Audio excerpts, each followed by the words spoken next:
జై స్వరాజ్ వరల్డ్ టీవీకి స్వాగతం. మే 13 నాడు తెలంగాణ రాష్ట్రంలో ఉన్నటువంటి 17 లోక్సభ స్థానాలకు ఎన్నికలు జరగబోతున్నాయి.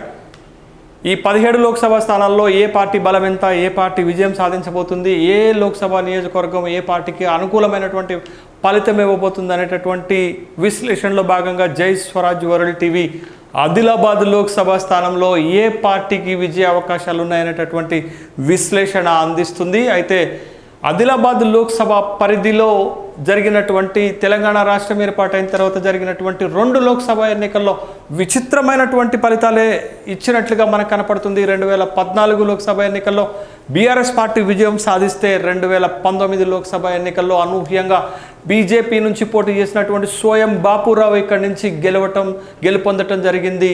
2014లో బీఆర్ఎస్ గెలిస్తే 2019లో బీజేపీ అభ్యర్థి గెలిచినట్లుగా మనకి కనపడుతుంది. 2 ఎన్నికల్లో కూడా విలక్షణమైన తీర్పు ఇచ్చినటువంటి ఆదిలాబాద్ లోక్సభ నియోజకవర్గ పరిధి ఓటర్లు 2024లో జరుగుతున్నటువంటి లోక్సభ ఎన్నికల్లో ఏ విధమైన తీర్పు ఇవ్వబోతున్నారో జై స్వరాజ్ వరల్డ్ టీవీ విశ్లేషణ ప్రత్యేకంగా మీకు అందిస్తున్నటువంటి సందర్భంలో 3 పార్టీల నుంచి పోటీ చేస్తున్నటువంటి అభ్యర్థులు, కాంగ్రెస్ పార్టీ నుంచి టీచర్గా పనిచేస్తున్నటువంటి ఒక ఫ్రెష్ క్యాండిడేట్గా తీసుకొచ్చారు. ఆత్రం సుగుణను పట్టుకొని వచ్చారు. ఆత్రం సుగుణ కాంగ్రెస్ పార్టీ అభ్యర్థిగా పోటీ చేస్తున్నారు. బీఆర్ఎస్ నుంచి ఆసిఫాబాద్ మాజీ ఎమ్మెల్యే అయినటువంటి ఆత్రం సుక్కు పోటీ చేస్తున్నారు. అదేవిధంగా భారతీయ జనతా పార్టీ ఇక్కడ తన సిట్టింగ్ లోక్సభ అభ్యర్థి అయినటువంటి సోయం బాపురావును మార్చి గెడం నగేష్కి టికెట్ ఇచ్చారు. గెడం నగేష్ ఇటీవలనే బీఆర్ఎస్ పార్టీ నుంచి బీజేపీలోకి వచ్చారు. అనూహ్యంగా గెడం నగేష్ టికెట్ దక్కించుకొని బీజేపీ నుంచి పోటీ చేస్తున్నారు. బీజేపీ అభ్యర్థిగా గెడం నగేష్ పోటీ చేస్తున్నారు. కాంగ్రెస్ పార్టీ అభ్యర్థిగా ఆత్రం సుగుణ పోటీ చేస్తున్నారు.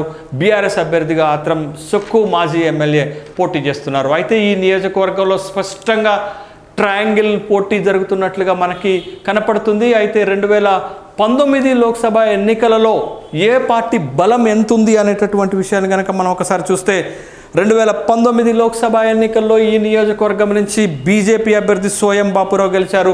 3,77,000 ఓట్లను సాధించారు. తన సమీప బీఆర్ఎస్ అభ్యర్థి గెడం నగేష్ పైన బీఆర్ఎస్ అభ్యర్థి గెడం నగేష్ 3,18,000 ఓట్లు, అంటే దరిదాపు 50,000 పైచిలకు ఓట్ల తేడాతోటి సోయం బాపురావు బీజేపీ అభ్యర్థి 2019లో ఆదిలాబాద్ లోక్సభ నుంచి గెలిచారు. కాంగ్రెస్ పార్టీ అభ్యర్థి కూడా దరిదాపు రమేష్ రాథోడ్ 3,14,000 ఓట్లను సాధించారు. అంటే బీజేపీకి 3,77,000 ఓట్లు, బీఆర్ఎస్కి 3,18,000 ఓట్లు, కాంగ్రెస్కి 3,14,000 ఓట్లు.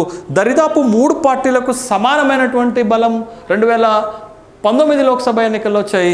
బీజేపీ అభ్యర్థి సోయం బాపురావు 50,000 పైచిలకు ఓట్ల తేడాతో గెలుపొందడం జరిగింది. అయితే ఇటీవల జరిగినటువంటి శాసనసభ ఎన్నికలకు వచ్చేసరికి మొత్తము ఆదిలాబాద్ లోక్సభ నియోజకవర్గంలో ఫలితాలు తారుమారైనట్లుగా మనకి కనపడుతుంది.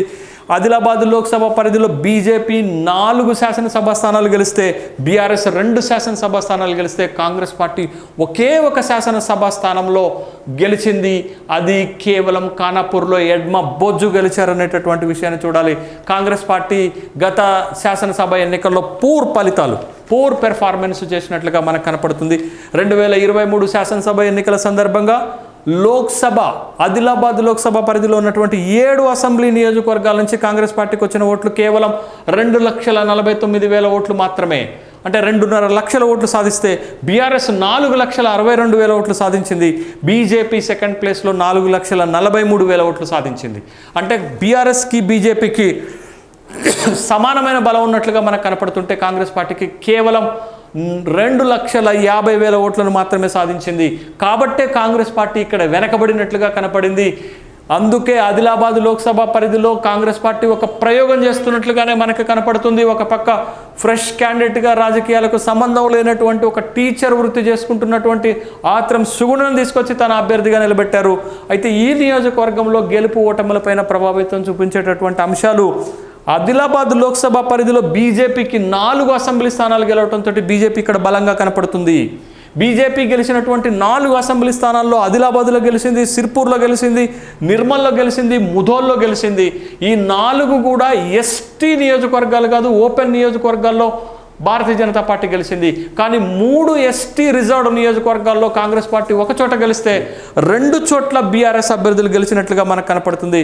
2023 శాసనసభ ఎన్నికల్లో ఆదిలాబాద్ లోక్సభ పరిధిలో బీఆర్ఎస్కి ఎక్కువ ఓట్లు వచ్చాయి. మిగతా 2 పార్టీలతో పోలిస్తే బీఆర్ఎస్కి ఎక్కువ ఓట్లు వచ్చినప్పటికీ కూడా బీజేపీకి కూడా అంతే బలంగా ఓట్లు వచ్చాయనేటటువంటి విషయాన్ని మనం గమనించాలి. అయితే కాంగ్రెస్ పార్టీ ఇక్కడ గెలుపు కోసం అనేక రకాలైనటువంటి వ్యూహాలు రూపొందిస్తుంది. డజన్కు పైగా ఇంపార్టెంట్ అయినటువంటి బలం ఉన్నటువంటి రాజకీయ నాయకులను కాంగ్రెస్ పార్టీలో చేర్చుకున్నారు. విఠల్ రెడ్డి ముధోల్లో భారతీయ జనతా పార్టీకి బలంగా ఉంటే బీఆర్ఎస్ నుంచి పోటీ చేసినటువంటి మాజీ ఎమ్మెల్యే విఠల్ రెడ్డిని కాంగ్రెస్ పార్టీలోకి తీసుకొచ్చారు. ఇప్పుడు ముధోల్లో కాంగ్రెస్ పార్టీకి అవకాశం ఉంది. తర్వాత నిర్మల్లో పోటీ చేసి ఓడిపోయినటువంటి ఐకే రెడ్డి, ఇంద్రకరణ్ రెడ్డి మాజీ మంత్రిని కూడా కాంగ్రెస్ పార్టీలోకి తీసుకురావటం వల్ల నిర్మల్లో కాంగ్రెస్ పార్టీ బలం పెరిగింది.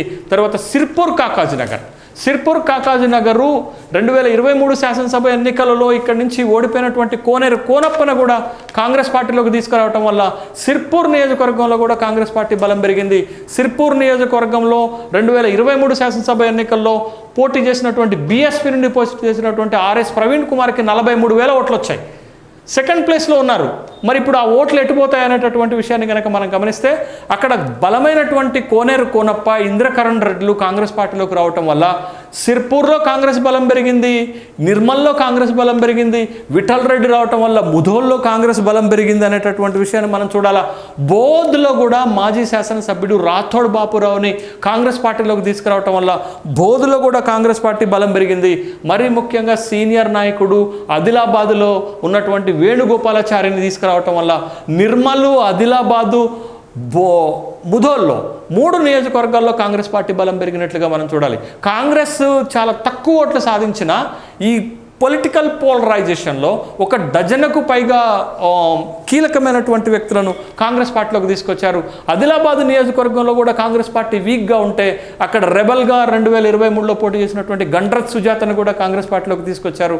కాంగ్రెస్ పార్టీ ఒక విధమైనటువంటి ప్రయోగం చేయటం వల్ల ఈ ఎన్నికల్లో వెనుకబడి ఉన్నటువంటి కాంగ్రెస్ పార్టీ నోటిఫికేషన్ వచ్చేటానికి ముందు ఇప్పుడు కీలకమైన దశకు వచ్చేసరికి కాంగ్రెస్ పార్టీ కూడా గెలుపొందేటటువంటి అవకాశాలను మెరుగుపరుచుకున్నది అనేటటువంటి విషయాన్ని మనం చూడాలి. కాంగ్రెస్ పార్టీకి ఖచ్చితంగా ముధోల్లో ఓట్లు పెరుగుతాయి, నిర్మల్లో ఓట్లు పెరుగుతాయి, సిర్పూర్ కాకాజీనగర్లో ఓట్లు పెరుగుతాయి అనేటటువంటి విషయాన్ని ఇక్కడ మనం చాలా స్పష్టంగా చూడాల్సినటువంటి అంశం ఉంది. కాబట్టి కాంగ్రెస్ పార్టీ చేసినటువంటి ఒక రాజకీయ ప్రయోగము, వ్యూహాత్మకమైనటువంటి ఎత్తుగడలతోటి కాంగ్రెస్ పార్టీ కూడా ట్రయాంగిల్ ఫైట్కి తీసుకురాగలిగింది. అంతిమంగా ఈ నియోజకవర్గంలో కాంగ్రెస్ గత 4 నెలల్లో చేరికలతోటి తన బలాన్ని పెంచుకున్నది, తన రాజకీయ వ్యూహాలతోటి బలం పెంచుకున్నది. లేకపోతే ఇక్కడ మొట్టమొదట ఆదిలాబాదులో భారతీయ జనతా పార్టీ గెలుపుకే అవకాశాలు ఉన్నాయి. కానీ ఎన్నికలు సమీపిస్తున్న నాటికి ఇక్కడ ట్రయాంగిల్ పోటీ జరుగుతుంది. ఖచ్చితంగా కాంగ్రెస్ పార్టీ కూడా ఒక బలమైనటువంటి పార్టీగా ఇక్కడ ఎదిగింది అనేటటువంటి విషయాన్ని గమనించాలి. చివరిగా అంతిమంగా ఈ నియోజకవర్గంలో పోటీ బీజేపీకి కాంగ్రెస్ పార్టీకి జరుగుతుంది. ఇంకొక కీలకమైనటువంటి అంశం ఏంటంటే భారతీయ జనతా పార్టీ తన సిట్టింగ్ శాసనసభ్యుడైనటువంటి సోయం బాపురావుకి టికెట్ ఇవ్వలేదు. సోయం బాపురావు వైఖరి ఎలా ఉండబోతుంది? సోయం బాపురావు పూర్తిగా భారతీయ జనతా పార్టీ కనుక సహకరిస్తే భారతీయ జనతా పార్టీకి కూడా విజయ అవకాశాలు కనపడతాయి. సోయం బాపురావు వైఖరిపై కూడా భారతీయ జనతా పార్టీ విజయ అవకాశాలు ఆధారపడి ఉంటాయి. భారతీయ జనతా పార్టీ నుంచి పోటీ చేస్తున్నటువంటి గెడం నగేష్ కూడా బలమైనటువంటి అభ్యర్థి. కాబట్టి ఇక్కడ అంతిమ ఫలితము టఫ్. కాంగ్రెస్ పార్టీకి బీజేపీకి ఒక టఫ్ ఫైట్ జరుగుతుంది. ఎవరు గెలిచినా కొద్దిపాటి ఓట్ల తేడాతోటే గెలుస్తారు. కానీ భారతీయ జనతా పార్టీ బలం చాలా స్పష్టంగా కనపడుతుంది. కానీ కాంగ్రెస్ పార్టీ చేస్తున్నటువంటి ప్రయోగాలు, కొత్త అభ్యర్థిని పెట్టడం, అనేక మంది రాజకీయ నాయకులను, బలమైనటువంటి నేతలను కాంగ్రెస్ పార్టీలో చేర్చుకోవడంతో ఫలితము టఫ్గా మారింది. అంతిమ ఫలితం ఏ పార్టీ వైపుకు మొగ్గు చూపినా కేవలం స్వల్ప ఓట్ల ఆధిక్యతతోటే ఇక్కడ ఏ పార్టీ అభ్యర్థి అయినా గెలిచేటటువంటి అవకాశాలు ఉన్నాయి. టఫ్ ఫైట్ మాత్రం అటు కాంగ్రెస్కి భారతీయ జనతా పార్టీకి మధ్యనే ఆదిలాబాద్లో ఉంటుంది అనేటటువంటి విశ్లేషణ జై స్వరాజ్ వరల్డ్ టీవీ మీకు అందిస్తుంది.